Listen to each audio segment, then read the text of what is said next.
How to remove filler words in captions. To remove filler words in captions that you don't need, right? So when you open up captions and let's say you are editing a certain footage and it has generated the captions and there are some unnecessary words.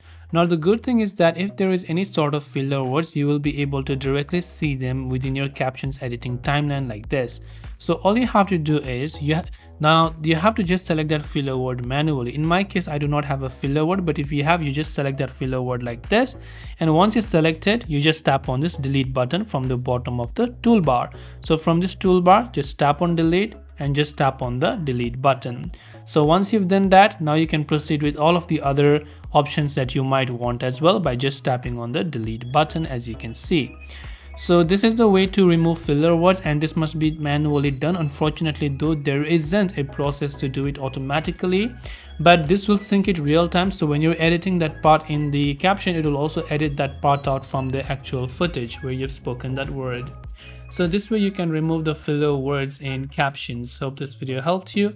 If you have any questions, feel free to leave them down. Thank you for watching and see you in the next video.